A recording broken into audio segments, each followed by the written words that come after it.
was wondering, why did you include Whither Must I Wander by Robert Stephenson? I was wondering why. What? Well, because I like the song. I love the song. I was asked to sing a song.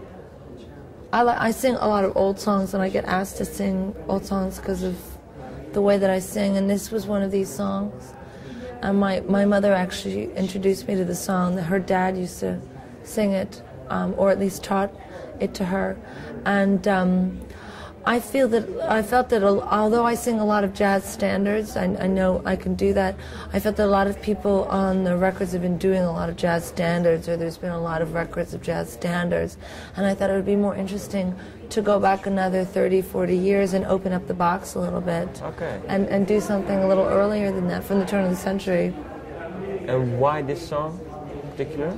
I think it's a beautiful song, and I knew it, and it's a nice way to finish a record, I think, because it's a song about death and ending, but then again not ending, you know, about your soul continuing.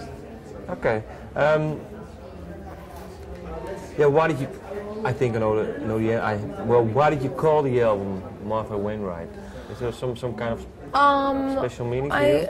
No, because it's in the tradition of people's debut records. You know, a lot of songwriters call their first album by their title. It's a very old school thing to do. Also, none of the song titles were good enough, I think, to make a record. There were a couple titles, something like This Life, it's too serious, or, you know, Don't Forget, doesn't really work. So I went through all the titles of the song, and none of it made sense to me.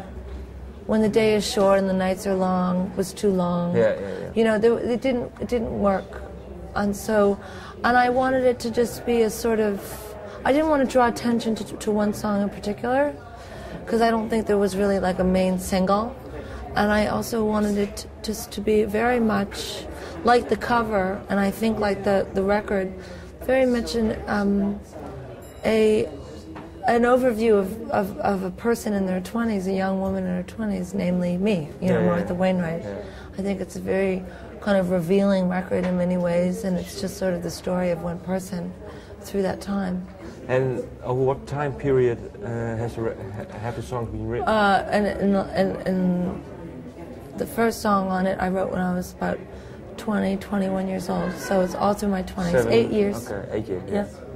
Okay, and do you 8 years from now, 7 years from when it started, yeah. Okay, and I have one more question about, well, your youth. How important has Go Leave by your mom been for you? I think it probably, hopefully, it had an influence on the way that I write songs, because I think it's, you know, one of the most perfect songs in its honesty, you know, and its openness, and its sincerity, and its subject matter. Because it was about your dad? Yeah, and also it's just it's just an amazing song, you know. It's so sad, you know, and so revealing, and so just, she's really letting herself be shown to the world. It's like an open wound. Yeah. It's so beautiful. Okay. I listened to that song a lot as a kid, obviously, crying on the couch. Yeah. I think I have to move because it's getting too dark. Too dark in here. Yeah.